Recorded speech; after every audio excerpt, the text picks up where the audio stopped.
Shalom, everyone. Hello, good afternoon. How's everyone doing today? Keeping our fingers crossed. Yes. Good day. I agree. Following the news every second and very closely. I was just reading in the Times of Israel that this whole situation is similar to when they pulled out of Lebanon in 1982. And the national or international peacekeepers that went in, it didn't work out very well. No. It feels like a collective, holding our breath. Right. I mean, everybody's been posting they're coming home. And it's not like I don't want to trust the system, but I'm leery because it already got changed from today to maybe Tuesday. So it's a very uncomfortable situation. Yeah. All we can do is hope. All we can do is hope. And pray. And pray. Yes. Yes. And pray. Yes. I'm so sorry. One moment.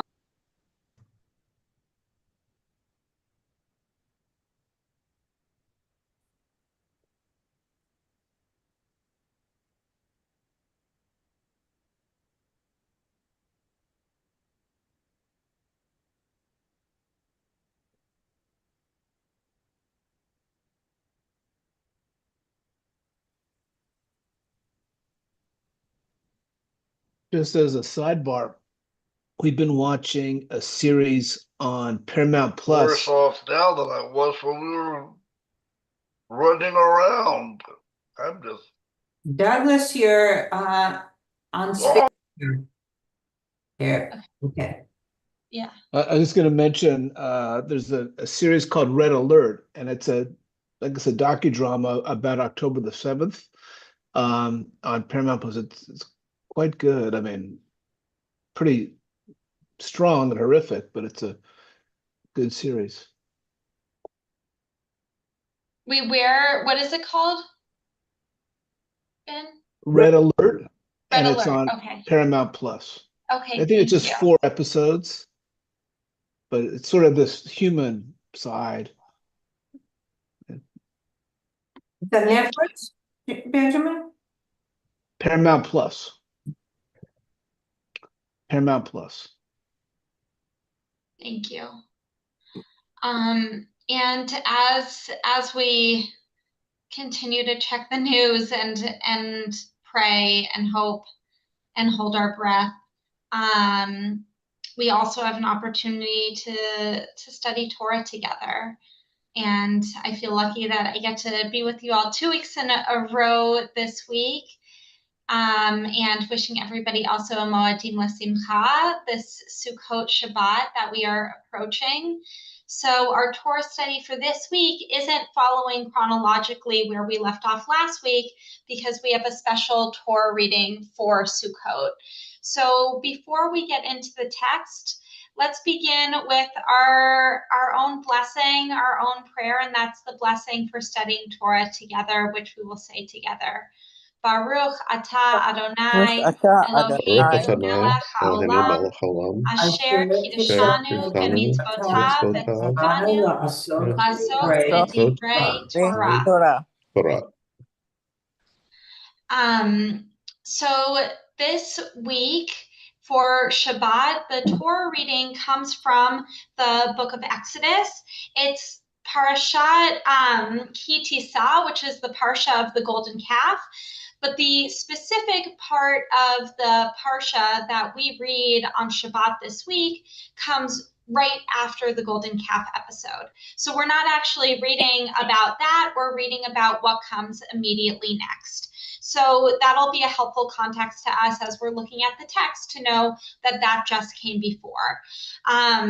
So as we read today, I want us to think about other than an explicit mention of Sukkot during this reading, which is why the rabbis assign it to the Torah reading for Shabbat during Sukkot, aside from that explicit mention of just the holiday itself, what can we learn about our own observance of Sukkot and our own mindset during this specific festival and this specific time of year through this particular reading for this Shabbat? So that's what I want us to have in mind, and that's what I'd like us to come back to at the end of our discussion. So I'm going to share my screen. Okay. So this is from Sepharia. We're in Exodus chapter 33, and we are picking up at verse 12. All right. Moses said to Adonai, "See, you say to me, lead this people forward, but you have not made known to me whom you will send with me. Further, you have said, I have singled you out by name, and you have indeed gained my favor. Now, if I have truly gained your favor, pray let me know your ways, that I may know you and continue in your favor. Consider too that this nation is your people." So again, we're coming in right after the episode of the golden calf in this moment of an intimate conversation that Moses is entering into with God. And that intimate conversation and that sense of intimacy is going to carry us through the remainder of our Torah reading for this Shabbat. What does Moses want from God in these two verses? What is he hoping for? He wants to learn about God. He wants to know who God is, what his requirements are. I want to know your ways, which is, how you behave. And Okay, he great. also Oh, wants yeah. to like me and the group, mainly the Wait, group. what was the second thing you said after you said your way, Susan? Yeah, continue in your favor. I want you to be favorable to us, to treat us well. And, tell me about you. Nice. So the Israelites just had a moment, and Moses in particular, having been the one to smash the tablets on the ground, just had this moment of profound vulnerability and betrayal. And so now Moses, on the one hand, wants to stay in God's favor and also seems to really want to know God in a different kind of way. Susan, you picked up on that phrase, knowing God's ways, which is interesting in verse 13 when it says, et drachecha. So that word ways, and you mentioned this too, can be taken in different kinds of understandings. It can mean God's way of thinking. It can mean God's way of behaving. It can look like different types of things, and it seems to encompass a totality of God that Moses is seeking to understand. How else would people characterize the nature of what Moses wants here, or what Moses is trying to do? Is Moses asking for some help, for an assistant? Yeah, how do you see that? Who you will send with me? So he needs a number two. Yeah, and Moses is acknowledging, I cannot do this myself. And Moses has seen his own limitations in the past chapter itself, including when he's been leading the Israelites this whole time, but really he has seen his own weaknesses in the immediate aftermath of seeing the people with the golden calf. And so he's asking God for help in this moment, I think, with leadership and also with more knowledge and more understanding, as he is meant to be the leader of this people. And Rabbi, if I could just add, I'm seeing something else here that strikes me. consider too that this nation is your people. To me, there's a humility in that, we're, Moses, yes, you picked me out as your leader, okay, but I need help.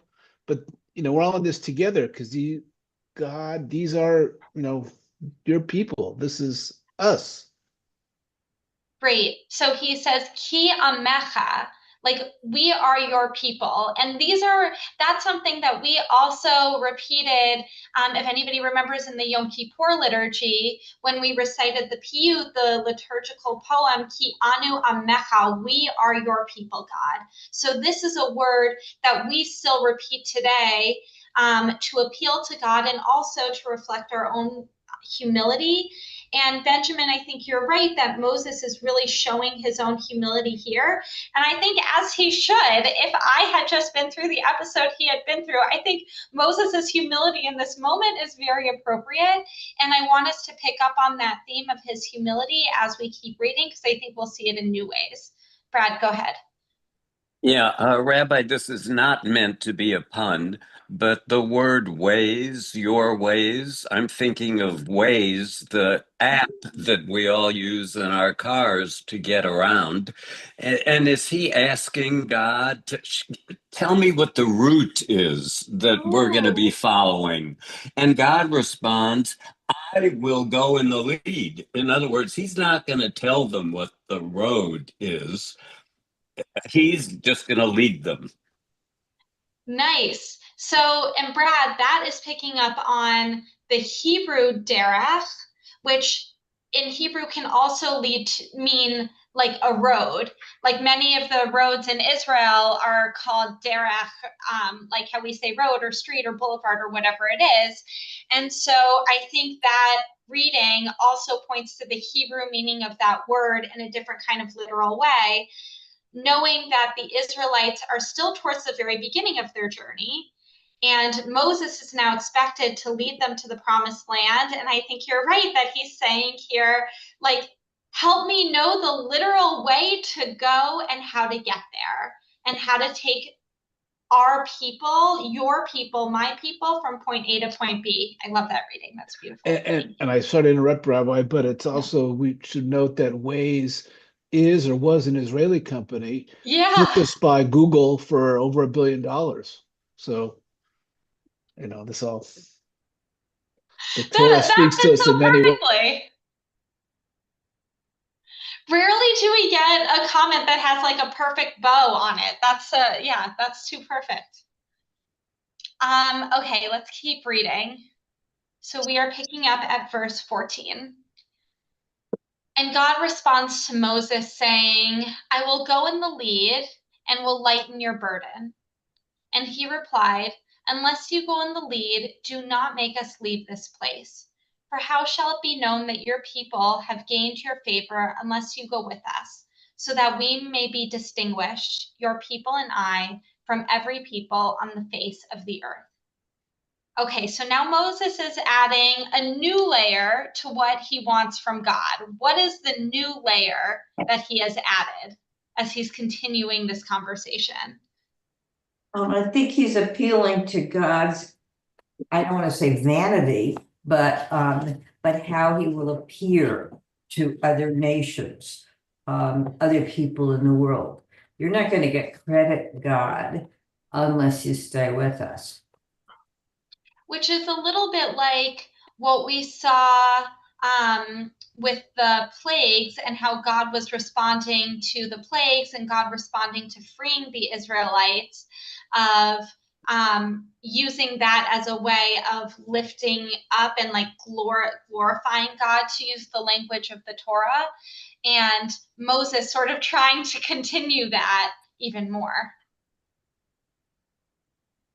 And I think also it's perhaps seeking a way to distinguish the Hebrews themselves so that people can recognize that the Hebrews are somehow distinguished as God's people, or there's some way to recognize or distinguish that to show that like a sign that of the Hebrews as being God's people.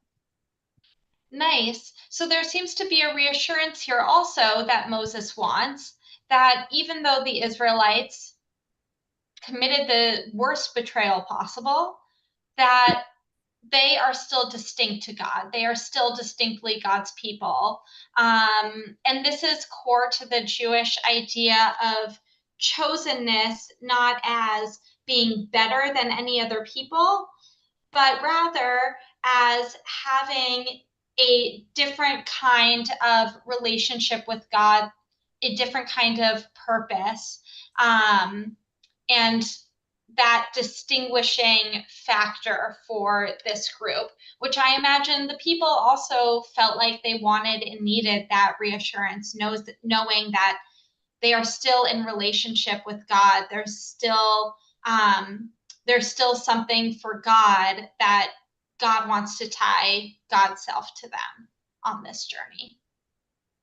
And then Moses also, to Benjamin's point before, Moses keeps using language of us, and like your people and I. He's tying himself in with the people, which I think speaks again to that theme of humility that we see in Moses, that it's not just about his unique relationship with God, which is figuring prominently here, but just as he is trying to gain intimacy with God one-on-one, he is also seeing himself as part of the larger group of Israelites and wanting to make sure that God's relationship with the people is sustained as well. Okay, any other comments on these verses before we keep going? Okay, we're going to keep going with verse 17. And Adonai said to Moses, I will also do this thing that you have asked, for you have truly gained my favor, and I have singled you out by name. He said, oh, let me behold your presence. Presence in Hebrew, kvodecha, which comes up multiple times. And God answered, I will make all my goodness pass before you, and I will proclaim before you the name Adonai, and the grace that I grant and the compassion that I show. Continuing, but you cannot see my face, for a human being may not see me and live. And Adonai said, see, there is a place near me. Station yourself on the rock, and as my presence passes by, I will put you in a cleft of the rock and shield you with my hand until I have passed by. Then I will take my hand away, and you will see my back, but my face must not be seen. Okay, I'm going to reset this so that we can just see the translation, so it's easier to see. To see all those. Rabbi, I want to ask you, what was the rationale for including this on Sukkot? I'm lost at this point. Yeah, so we haven't gotten to that part of the Parsha yet. Later in the Parsha, in the next chapter, it talks about Sukkot. It names Sukkot by a different name, but it describes the three pilgrimage festivals, Sukkot being one of them. And so the rabbis thought, well, this is a part of the Torah that mentions Sukkot, and so we are going to put it here. So that's also part of what I want us to be thinking about, is there are also multiple times in the Torah that mention Sukkot. Why is this what we are reading specifically? So so it's because there's an explicit mention of Sukkot, but of all the explicit mentions of Sukkot, I want us to be thinking about why this one specifically. So this is just a prelude to what is the reason for the inclusion, because we don't have Sukkot here. I mean, correct. So later in chapter 34, where is it? Later in chapter 34, it talks about the three pilgrimage festivals. So it talks first about Passover, then it talks about Shabbat, and then it talks about Shavuot, and then it talks about Sukkot. It calls it the Feast of Ingathering, Hag HaAsif. Sukkot has many, many names in Judaism, more than any other holiday. And so it doesn't call it Sukkot here, but it is the holiday of Sukkot. That's coming up in the next chapter, which is also part of the reading. So like you said, this is the prelude, this is the setup for understanding it.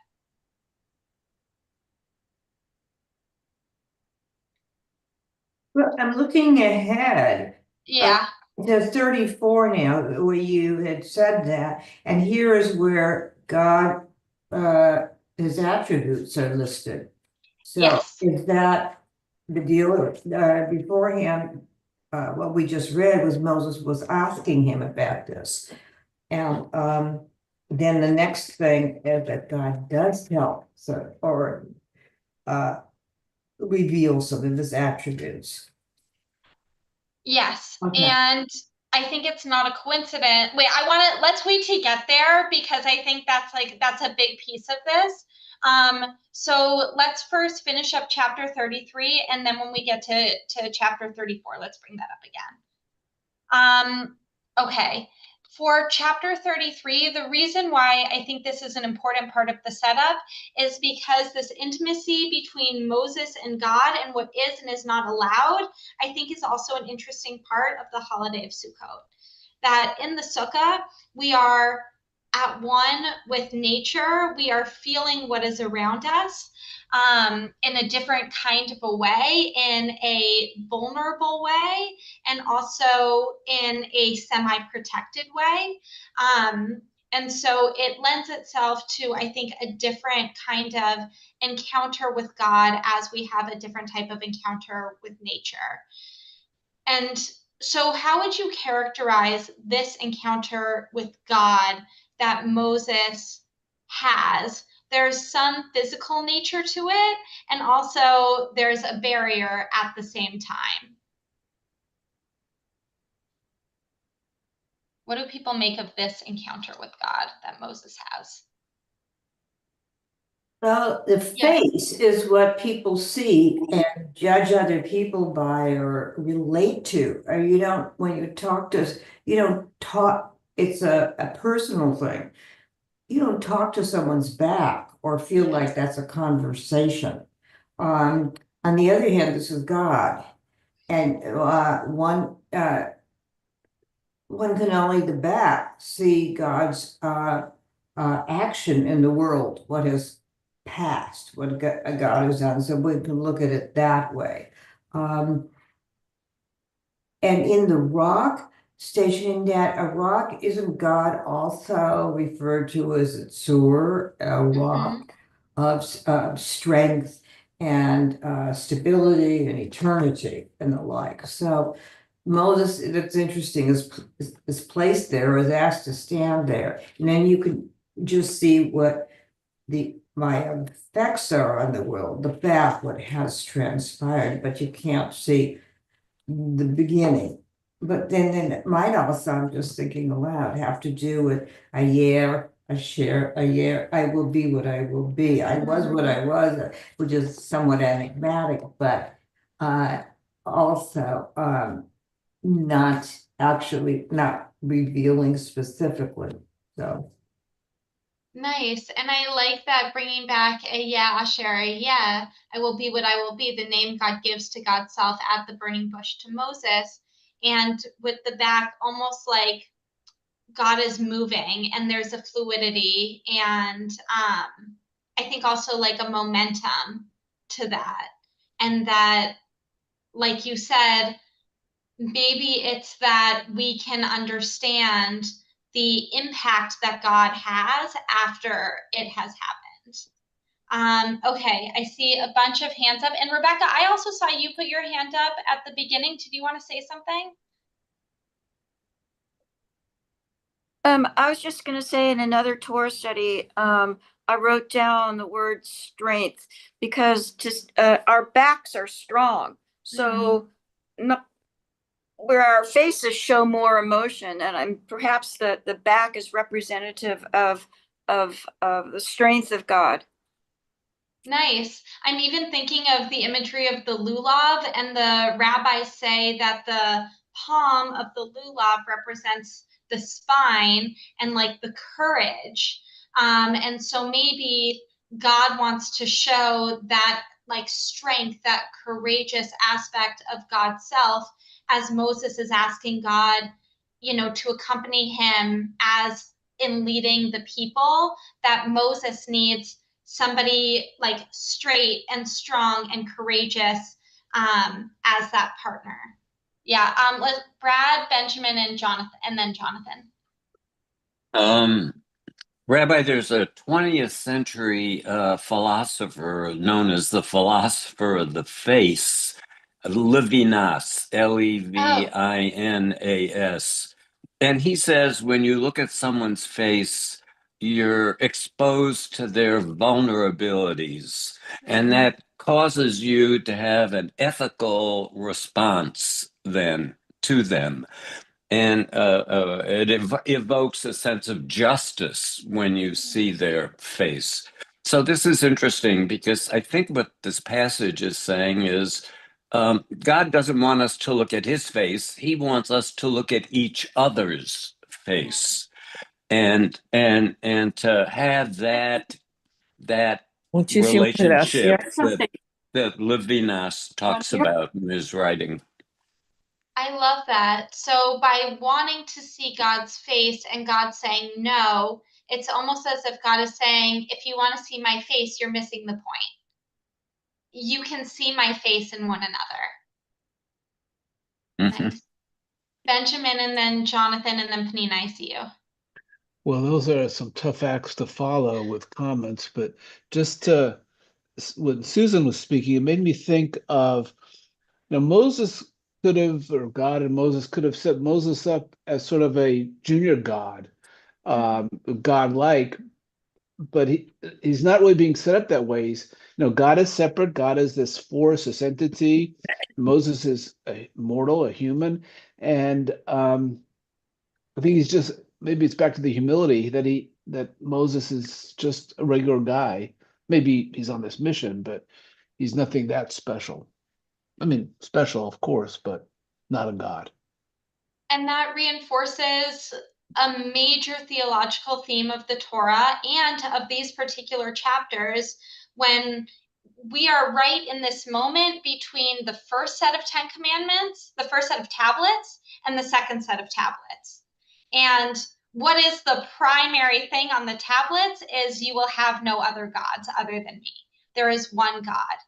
And so this is reinforcing that same theme and that same theology of, yes, Moses is so important, and he is an incredible prophet and leader, and at the same time there is always going to be a gulf of difference between Moses and God, and that is something that cannot be missed especially when we are talking about the primary theology of this people and who they are becoming as a people. All right, Jonathan, and then Penina. And I find it sort of notable or something here that with this sort of presence of God appears in sort of a human-like form, with a face and with a back, more like an actual, like a person, anthropomorphic, and then it has characteristics that you can't look upon it or you would die.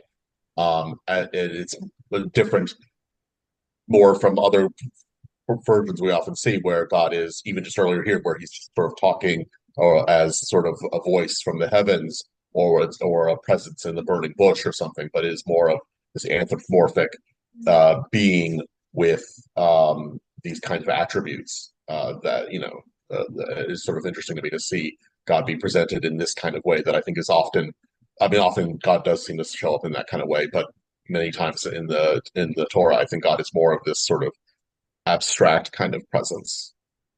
Yes, it's God, and especially in these chapters, God is more often portrayed as light or a pillar or something else.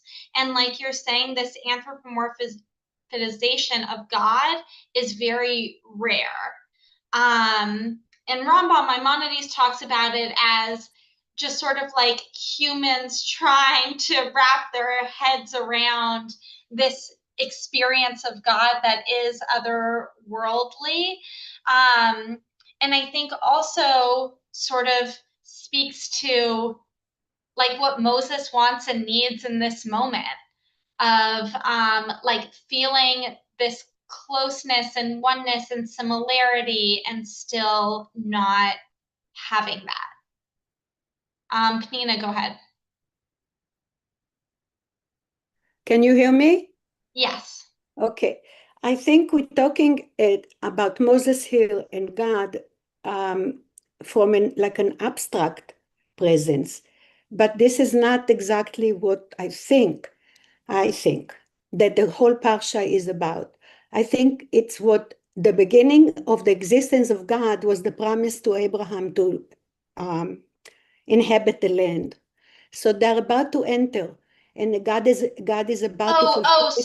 So Panina, this is they're not After, yet about to yes, but enter. can I finish my sentence? Yeah, You're I'm just cutting me in the middle, and I contextualizing that don't it's think it's earlier. proper.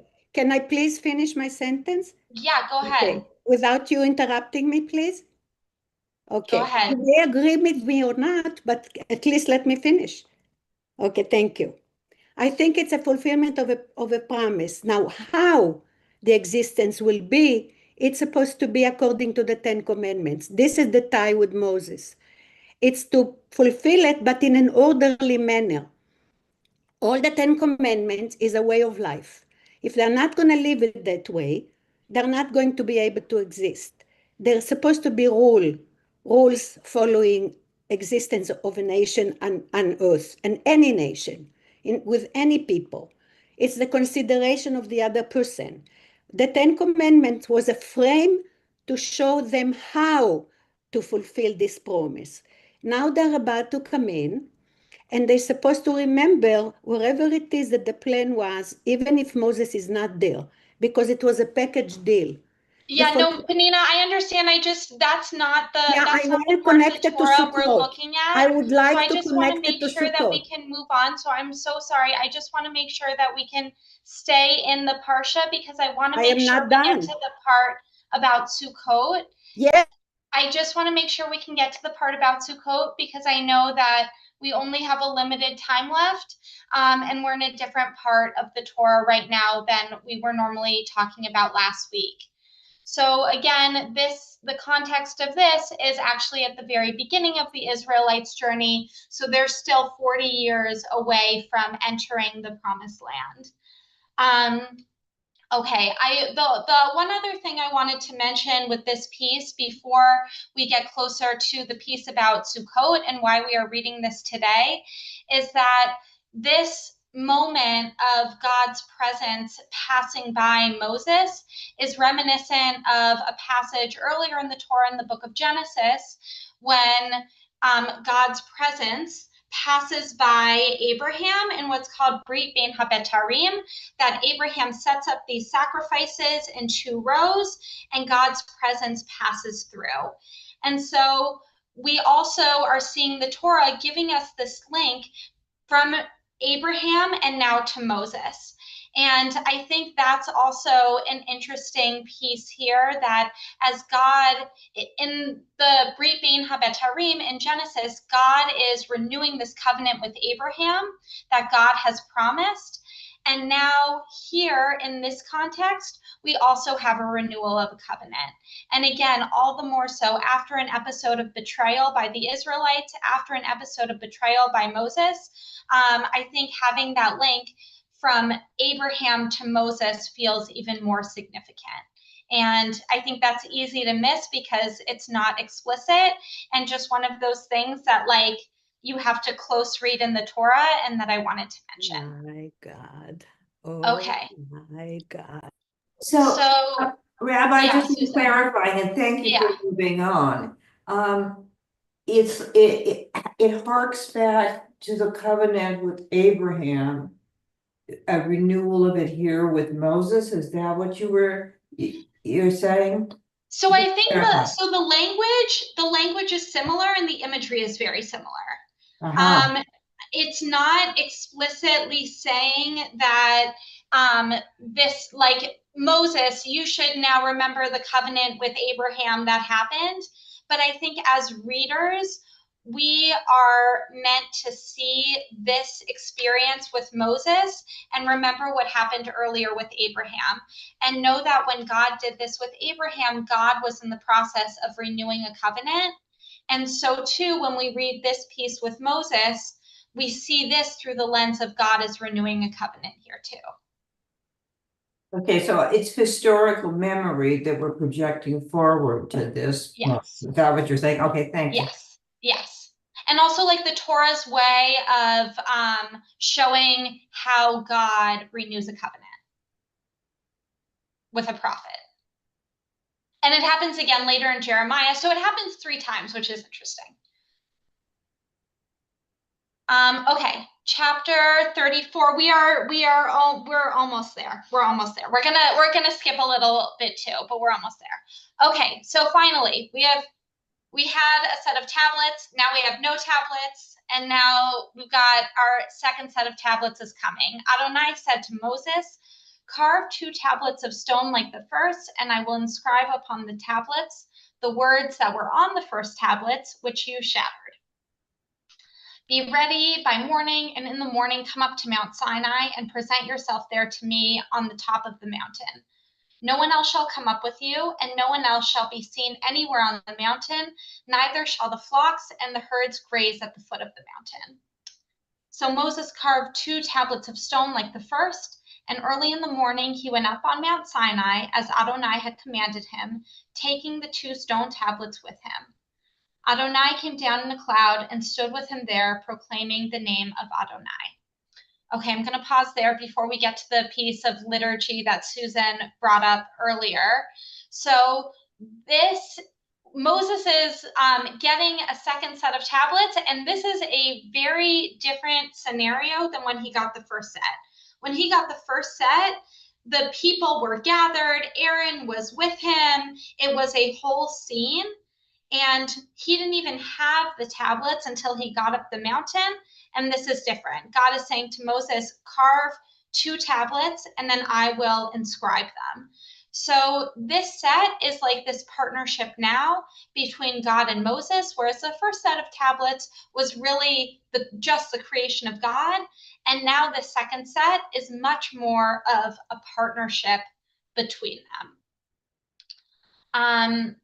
All right. Any comments about that or what people make of that before we get to our liturgy?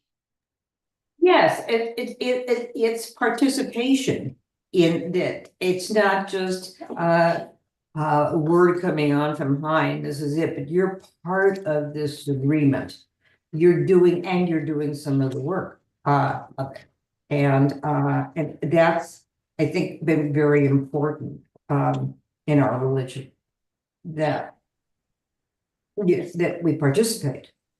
Yeah, there's certainly a legacy of being co-creators with God in the ongoing work of creation, and a legacy of participation and leadership among our people as a Jewish community in the communities in which we live. And especially once that initial trust between God and the Israelites was broken, this necessity of the people needing to take part in showing the leadership with the covenant, that this is something that they are buying into from its inception, and that we have now bought into since its inception. And so I love that idea of thinking about our own participation, our own co-authorship of the Jewish life and living that we want to see in community, that we want to be part of, is actually an extension of this legacy of Moses and God in partnership writing this set of tablets. Okay. And now we have one of the most famous pieces of our liturgy.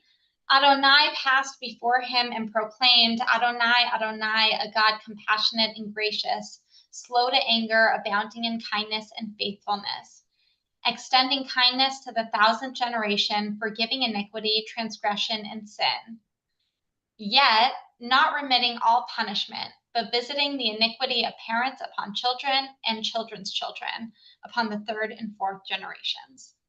All right, so only part of this is part of our liturgy. Only the first part is part of our liturgy. But I think speaks to this question of why are we reading this passage now? Yes, it mentions Sukkot, and we all just said this on Yom Kippur. We are going to be saying this throughout during the festival. This is something that's said on the high holidays and also during the 3 pilgrimage festivals of Sukkot, Shavuot, and Passover. And so I think this coming out of our lips so recently, and now we are reading it again here.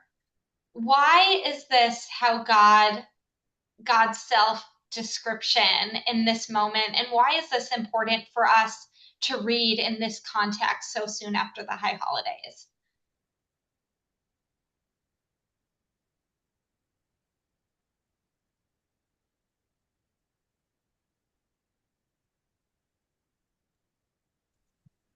Well, I mean, one of the things is that in the high holidays we've been contemplating, thinking about our sins, our transgressions upon our neighbors, and here it's talking about God's forgiveness of sins, or his ability to forgive sins, his compassionate and graciousness.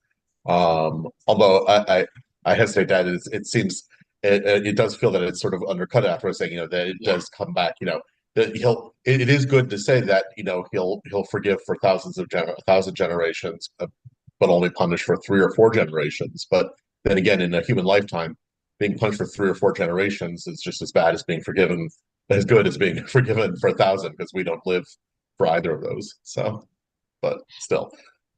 Yeah, it's an interesting balance because in our liturgy, we get the best parts of this.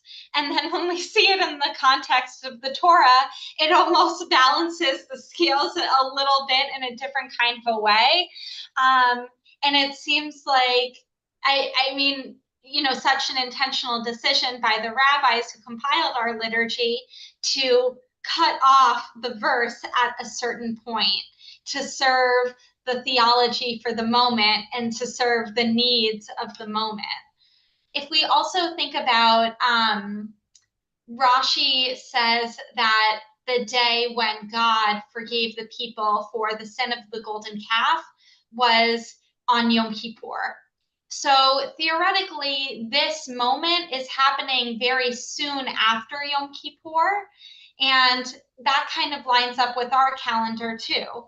That when God is describing God's self in this way, this is sort of the time of year that Moses would have heard that from God. Yeah, Susan, did you have your hand up? Oh, yeah, I was just gonna say, I mean, there are 2 parts to this. I could see the first part being in the sukkah, that God is compassionate and gracious and kind, and he has kindness and faithfulness and to extending generations, that we should be thankful to God. It's not only reliving history, you know, with the trek through the wilderness, but also remembering the goodness of God. Then comes, now, don't think it's all peaches and cream, because if you're bad, there's iniquity. You won't, not only will you suffer, but your children's children, and on, and which I think has disturbed a lot of Jews since this. And I said, wasn't it Ezekiel or Ezra that said we're going to forget about that? It's not really the all these generations. One could also look at the fact that children are influenced by their parents' behavior. So if their parents are thieves or cheaters, or that iniquity could be inflicted upon them, just as genes are a part of their. So maybe you could look at it that way. So it's not necessarily God inflicting that all of the Right. time, but more so like our responsibility as parents and generationally taking on the responsibility and not seeing it as God's punishment, but actually the way that we punish the generations that come after us if we're not careful with our actions. Yes, and 3rd and 4th generations, sort of realistically speaking, are what the number of generations a person in their lifetime might sort of live to see. You know, might live to see your great grandchildren, probably not your, you know, 5th generation. So it is sort of what might be affected by someone in their own lifetime, perhaps. Nice. Oh, I love that. I had never thought about that before, that this is like the realistic number of generations that a person could influence. Yeah. Yeah, so really seeing, I think again, we continue to have this theme of partnership, of human responsibility and God's responsibility. And as we're renewing this covenant, the word read, the word covenant in the Torah always points to mutual responsibility. And it's highlighted here, both in the blessings and also in the punishments. Okay, all right, let's get to Sukkot. So God then literally says, I hereby make a covenant before all the people. And then God goes on to describe like the threats of other gods and what bad worship looks like. And now, with the description of the festivals, God is saying this is what good worship looks like. So that's what came before and serves to introduce this piece about the festivals. All right. God says, you shall observe the feast of unleavened bread, so Passover, eating unleavened bread for 7 days, as I have commanded you, at the set time of the month of Aviv, in the spring. For in the month of Aviv, you went forth from Egypt. Every first issue of the womb is mine, from all your livestock that drop a male as firstling, whether cattle or sheep. But the firstling of an ass you shall redeem with a sheep. If you do not redeem it, you must break its neck. And you must redeem every male firstborn among your children. None shall appear before me empty-handed.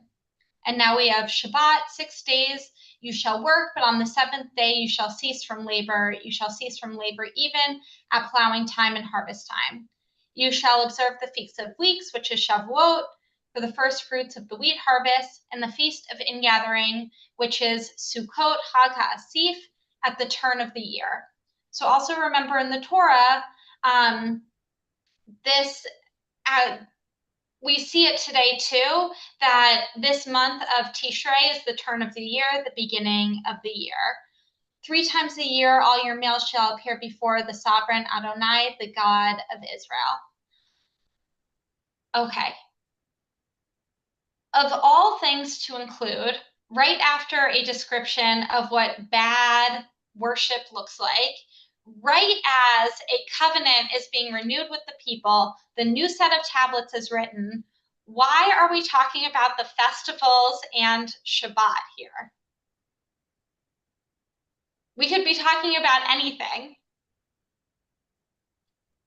Rabbi, I think it, to me, and I might be over my skis here, but we have the new year and then we atone for our sins and such. But then, here, right straight after, we're getting the 10 Commandments. Here are your basic rules.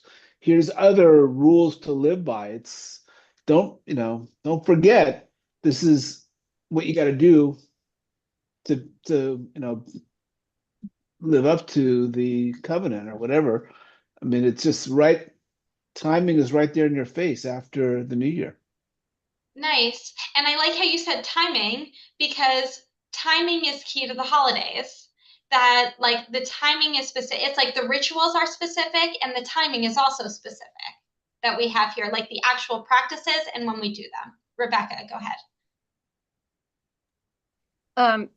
Going in modern times, at least for me, going through the high holidays is exuberating and joyful and happy, but it's also very fatiguing. And I think that this is put in here to remember, even though we just went through this great time of passage with the high holidays, we still have to remember to be grateful and not forget what God has done for us. And celebrating these pilgrimages is really, back in those days, a big trip. You had to climb all the way up to Jerusalem to continue to express your gratitude.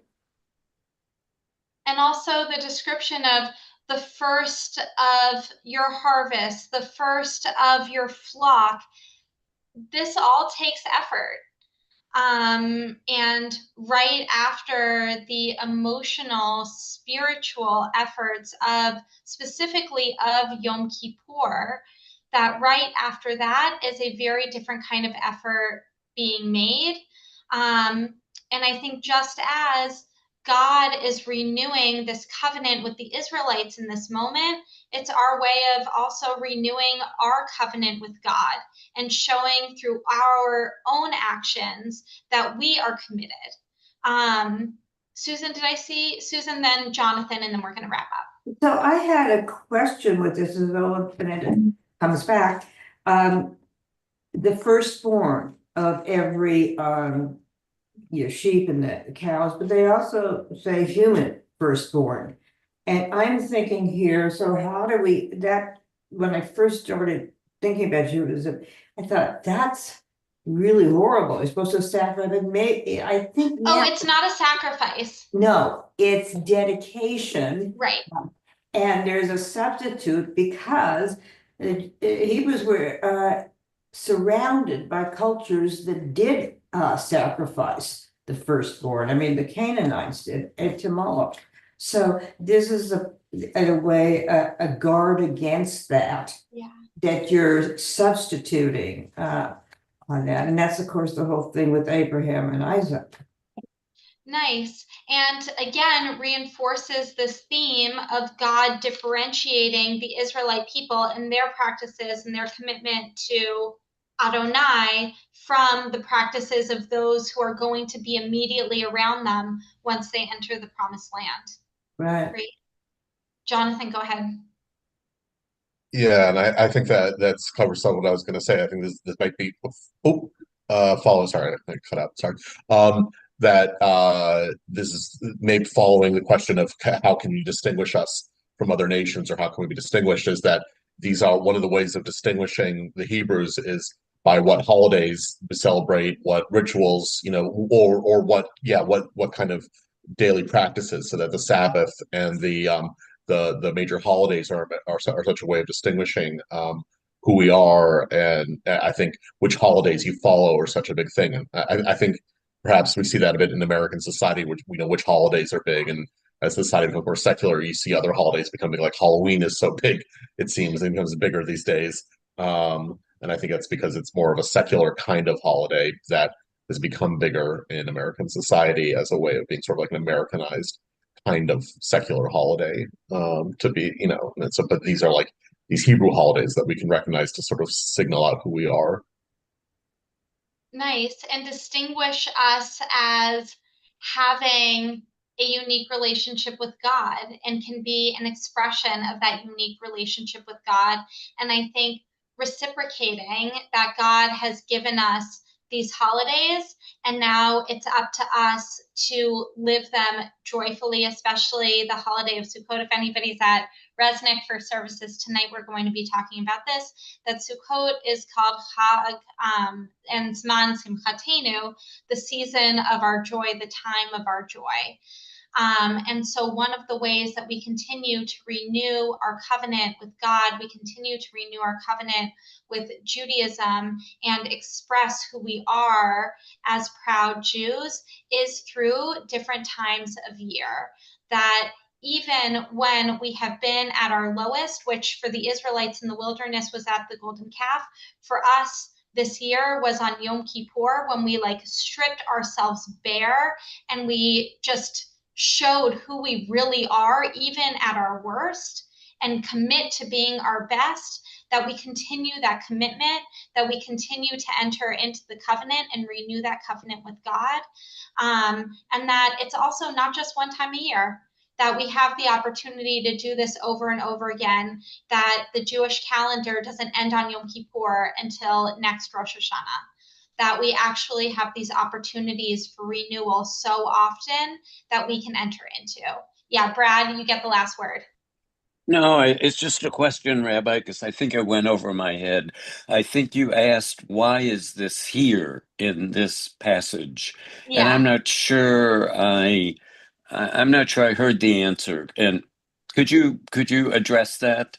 Yeah, so I think that the description of the pilgrimage festivals and Shabbat come at this specific moment in the Torah as God is renewing God's covenant with the Israelites with this new set of tablets as a way of saying to the people, we are now entering a new time through forgiveness, but also through commitment.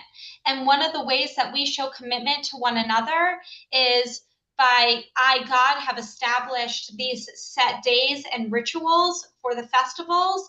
And you, as the Israelites, are going to follow those and live by those and live them out joyously. And by doing that, by fully inhabiting these festivals and Shabbat, that is a way of showing your renewed covenant to me too.